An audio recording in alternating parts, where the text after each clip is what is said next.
Thank you so much for joining me today. This is Gary Zacharias with the Apologist bookshelf.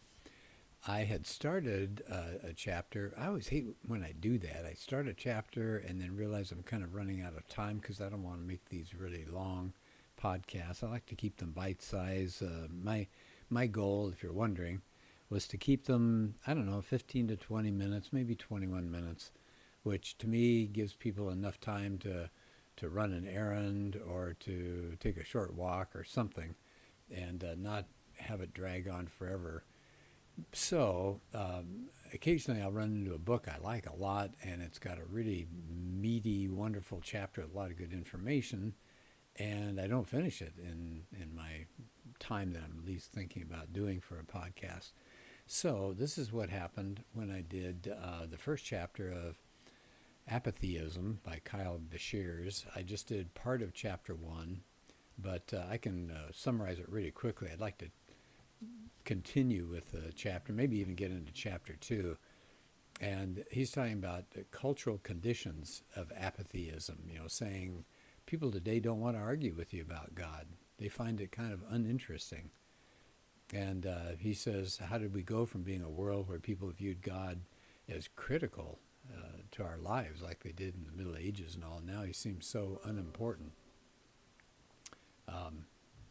So it says apatheism flourishes. This is the first part that I've already covered, but that apatheism flourishes in a place where belief in God is contestable. In other words, some people say he's there, he's not there, not sure. And the people are comfortable and distracted. So he said, we're living in an affluent society. It tries to meet all of our wants and needs. It entertains us. It amuses us. And so that was basically what he was talking about. Secularism gives you alternative explanations for things like the origin of the universe, the meaning of life, without appealing to a God. So who knows whether there's God or not. And then secularism is a plural ground for pluralism, and it's a lot of competing truths and who could decide, and so let's just move on. Okay, so that's kind of the background. He says we got all these options out there. You got world religions to neo-paganism and transhumanism and things like that. So in the second part of the first chapter, he says we don't share a common belief system anymore. We have all these options. He says, it used to be, do you believe in God or not? Now it's which God do you want to believe in, if you want to believe at all. So he says our beliefs are always being pushed and pulled from outside sources. He says we combine ideas and beliefs and create our own kind of customized belief system. I'd call that kind of the smorgasbord approach. A little of this and a little of that, like you're at an all-you-can-eat diner or something. He says we pick and choose ideas. We combine the ones we like and discard what we don't. It makes us feel unique, makes us feel different from other people. So when we go after the big questions, where do I come from? What's my purpose? What makes me happy? Everybody answers individually. They assume there is no right or wrong. There's no universal consensus. So what happens? Truth ends up being relative to each person. You don't discover truth, you make it up. So each person's truth is what that person decides is right or wrong or true or whatever for them. There's no objective set of standards. You live by your truth. So we've heard that a lot, haven't we, these days? So when it comes to talking about God, who's to conclude which belief is right? If you can even come to that conclusion, fullness is what you make of it. Why should someone care about God since there's no consensus about who he is or even if he exists? So that's a huge problem that we have out there. He says we don't hold to our convictions like we used to. And that makes, he says, our beliefs what he calls brittle. So he says, as a summary toward the end of this chapter, he said, people don't care about God. They don't think he's necessary. Science has given them all the answers they need. Maybe God was relevant in the past, but not now. We've figured things out. So belief is fractured, and we're all atomized. We're all little tiny chunks. No two beliefs are the same, and most people don't believe those things strongly anyway. It's religious belief then becomes what he calls a nebulous cloud. There's no defining feature to it. So wrapping up the first chapter, he says, in a secular society where belief is diverse, Apatheism appears because some people just lack the reason to care about God. So they either reject him because they think science has disproved him, or maybe science has demotivated it by all these alternatives. But he said two other elements come in to create this apathy cloud around us, and that's comfort and distraction. And that's what he covers in the second chapter. So let me go there for just a few minutes. He says we get these advances in technology. Now, this is coming from chapter 2. He calls it our comfortable, distracted lives. So he says we get these advances in technology. We have this amazingly wealthy economy. We have a stable government. So he said that we're content. And we get amused in ways that the world has never seen before. The convenience and the entertainment is unbelievable. And he said in this kind of world, people feel like, well, we don't really need God. I don't pray that God would prevent drought so my family will have grain during the winter. Yeah, I mean, who sits around and worries about drought? He says that when you get to wealthy and stable societies, God's less important. But if you go to impoverished areas of the world where you have high infant mortality rate and high poverty rate, God's really important. He says even in our country and other prosperous countries, when you have a brush with chaos and death, it sends people running back to God. I mean, think about COVID and think about 9/11. The churches started getting full. And so he says psychologists have concluded that when life is safe and predictable, people don't turn to the gods. And so we're seeing that today. He talks about a man named Alan Noble. He wrote a book called Disruptive Witness, and I've read that one too. And so these two books go back and forth. They complement each other a lot. That's another one you might enjoy reading, Disruptive Witness. So in that book, the author, Noble, argues that this distraction that's all over our culture, it keeps us from asking the really big, important questions about existence and truth, things about death and beauty and things like that. You just numb them by binge watching, for example, The Office. So we can avoid asking the biggest and most difficult questions of life. Why? We're all so busy. So we can't focus on what matters most. And Noble says this: the modern mind is often not prepared to engage in dialogue about personally challenging ideas, particularly ones with deep implications. We've got too many goals. We're busy. We're on the go, moving all the time. Yeah, he says we lack the bandwidth for self-reflection. And then I think this author, this is Bashir's, says technology hasn't given more freedom to rest. It hasn't given us that at all. It's demanded more of us all the time. And we go for that because technology gives us a false sense of meaning. We're doing this, we're doing that, we're busy, busy, busy. Okay, he says, the problem is you can't microwave personal information. He says that's why Christianity values calm and quiet practices. That is good. It gives us time for spiritual formation and to internalize truth. He says that calls for Sabbath, prayer, meditation, reflection, and study. That's what Christianity offers and asks us to do. But look at our society. It prefers a quicker avenue, doesn't it? So he says Christianity these days in this digital age is calling for something so radically different. Our faith tells us to do things more slowly, and the world's offering us quick things.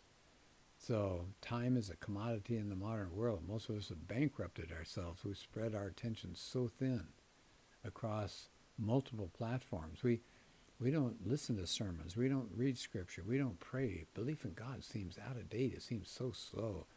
And dare I use the word boring. It seems boring to a lot of people.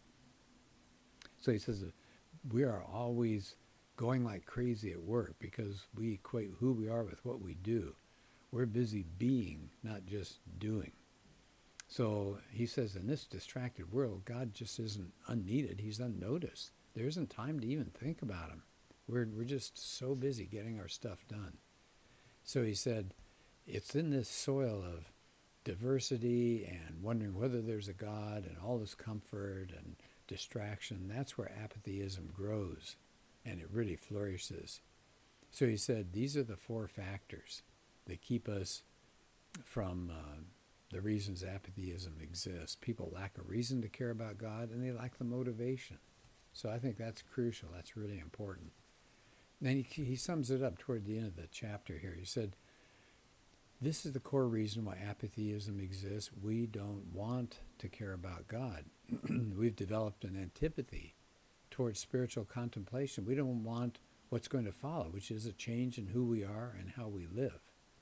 And we don't want to sacrifice our autonomy. That's too high a cost.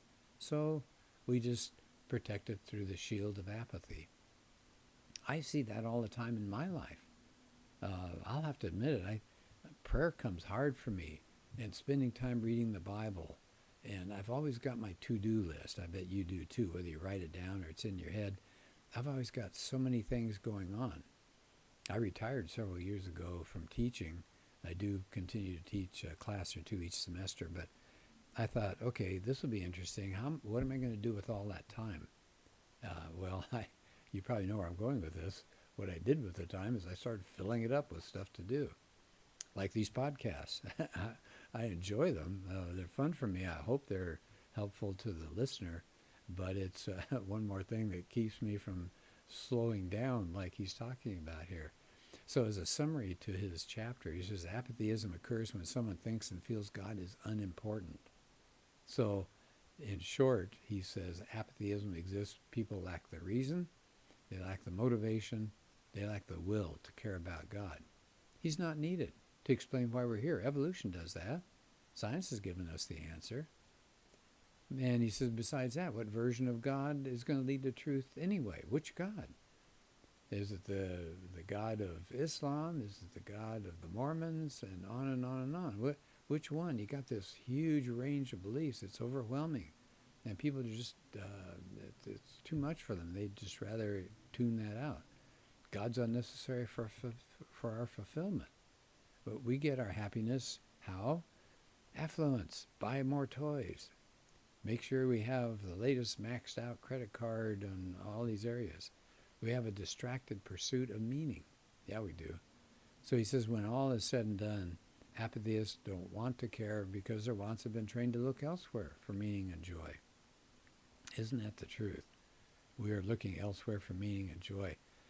When I record this podcast, it's heading toward the holidays, toward the end of the year, and I think about looking elsewhere for meaning and joy.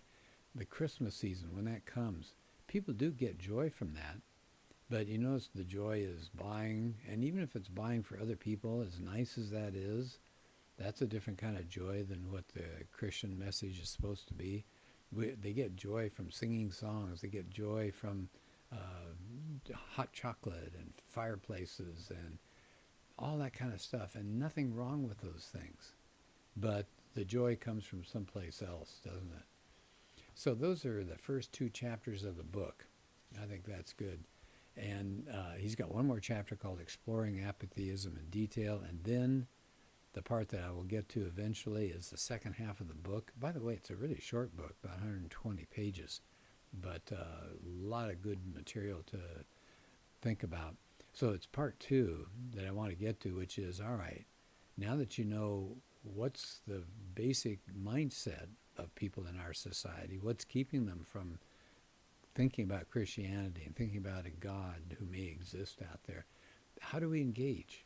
What do we do about apatheism? So I want to just tell you the chapter titles so that you know what's coming up in the book. One chapter is called Recapturing a Joyful Witness. Oh, I think that's so important. He said, we've got to demonstrate joy in our lives. Why would anybody want what we've got if we don't show joy? So he talks about joy. How to share when they don't care. Now we're actually going to talk to them. How do we get across material to them if they don't care? And he talks about basically then engaging apatheism in conversation with people. And he ends the book, I love this, go therefore to the apathetic. He's got suggested readings on apologetics. So this book is terrific. One person said this on the back cover, a wise pastor once told me the biggest problem we face as Christian leaders is not hostility, but apathy. That's the problem Bashirs helps us address in this important new book. He helps us stoke the latent desires of unbelievers to want to believe. Do you hear that? To want to believe. So we've got to convince them that the answer is worth pursuing before we give them the answer. So I hope you have a chance to take a look at this book. It's something we're just awash in these days. Apathy is all around us. Well, I thank you for being part of this podcast. We'll do another one soon, and have a good rest of your day.